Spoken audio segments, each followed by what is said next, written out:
Ouça agora o Evangelho em 5 minutos. Uma palavra de vida com o pastor Natanael Albuquerque.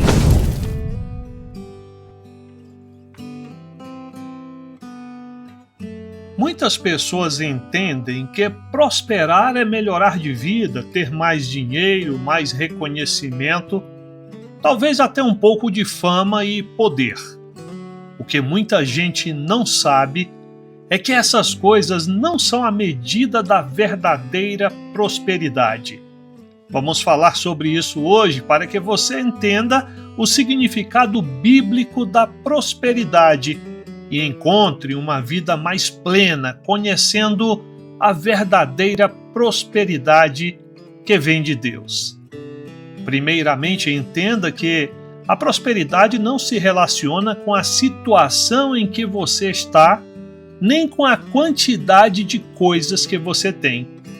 Como dissemos, prosperar é melhorar de vida, mas a Bíblia nos ensina que melhorar de vida nem sempre é melhorar as condições da vida. O que muita gente não sabe é que também podemos prosperar durante as dificuldades, mesmo sem dinheiro ou importância diante deste mundo. Entre muitos exemplos disso, a Bíblia nos apresenta a história de José, filho de Jacó, no capítulo 37 do livro de Gênesis.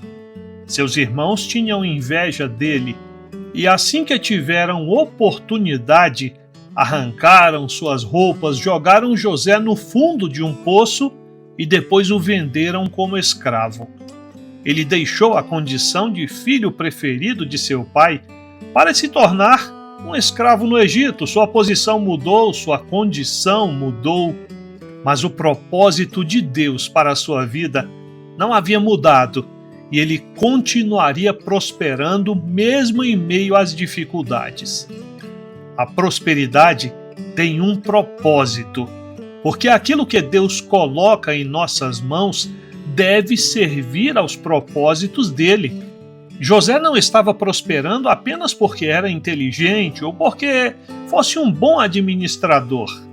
A Bíblia diz em Gênesis 39, verso 2, que o Senhor era com José e ele foi homem próspero. E aqui temos uma verdade bíblica fundamental: a prosperidade vem de Deus. É a presença de Deus, a misericórdia de Deus e a graça de Deus que dão direção às capacidades que Ele mesmo nos deu para que elas produzam frutos segundo os propósitos dele. Todo ser humano precisa entender isso muito bem. Se Deus abençoou você e as coisas estão dando certo, procure saber o que Deus pode realizar através daquilo que Ele deu a você. Procure entender o seu propósito na presença de Deus e Ele mesmo vai direcionar você.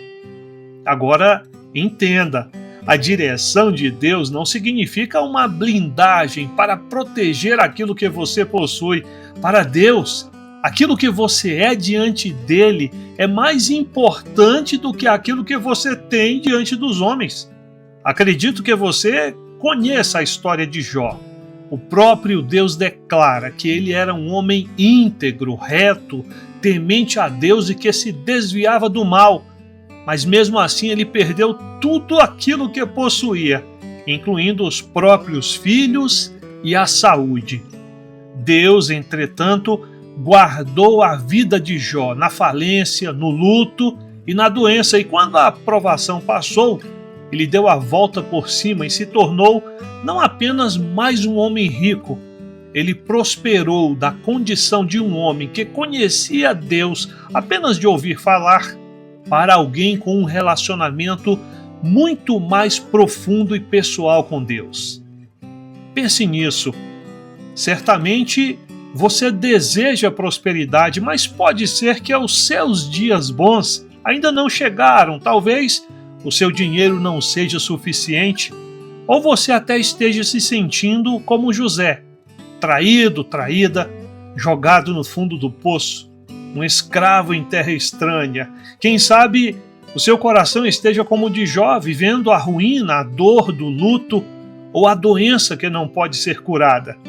Seja qual for sua situação, a palavra de Deus é: olhe para cima, procure o seu Deus, e Ele revelará a você, mesmo no meio das dificuldades, que a verdadeira prosperidade é caminhar com Ele em todas as realidades da sua vida.